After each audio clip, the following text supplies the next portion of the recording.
As a member of Congress, I introduced a resolution that called for the protection of Hindus and religious minorities in Bangladesh, people who continue to be targeted and persecuted to this day. Now, the height of this persecution actually began 50 years ago when the Pakistani army systematically murdered, raped, and drove from their homes millions of Bengali Hindus because of their religion and ethnicity. On March 25th, 1971, was the beginning of a systematic targeting of Hindus in Bangladesh by the Pakistani military. It began in Hindu neighborhoods and villages, first at Jagannath Hall, which was a Hindu dormitory in Dhaka University, where 5,000 to 10,000 people were killed on that first night alone. This genocidal campaign continued for 10 months, resulting in 2 to 3 million people killed, hundreds of thousands of women and girls raped, and more than 10 million forced to flee their homes. U.S. Senator Ted Kennedy went to visit the Bangladeshi refugees at that time and said, quote, "Nothing is more clear or more easily documented than the systematic campaign of terror and its genocidal consequences launched by the Pakistan Army on the night of March 25th.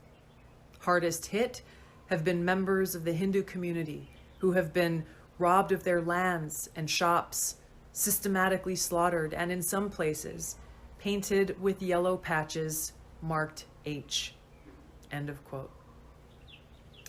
Now, the Islamist, not to be confused with Islam, the Islamist persecution of Hindus and other religious minorities in Bangladesh didn't end with Bangladesh's independence.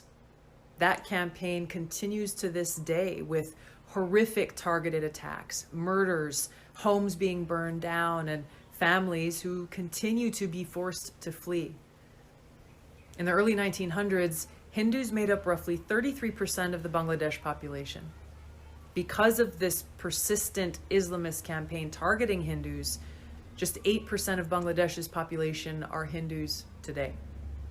Just a few days ago, in Bangladesh, hundreds of hardline Islamist extremists attacked Hindu temples, destroyed a train, set fire to government buildings, the press club, and public buses, leaving dead and injured behind.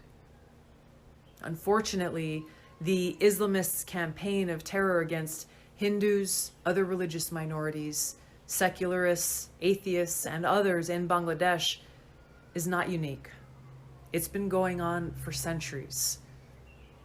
Prior to U.S. regime change wars in Iraq, Libya, and Syria, which either toppled or weakened secular authoritarian leaders who protected religious minorities from Islamist jihadists, there were 1.5 million Christians in Iraq and 2.2 million in Syria.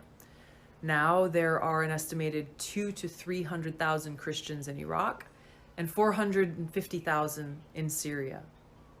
Afghanistan was a very multi-religious country which included Hindus, Buddhists, Zoroastrians, and more prior to the Islamist takeover.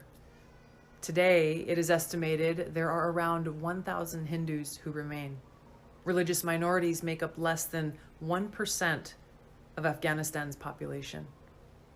Until the leaders of the United States and the world condemn and commit to defeating the Islamist exclusivist ideology, an ideology which holds that all non-Muslims and many so-called quote-unquote heretical Muslims need to be wiped from the face of the earth, enslaved, or at the very least kept as second-class citizens without the right to own land, worship openly, etc., like in Pakistan, the jihadist campaign of terror will continue throughout the world.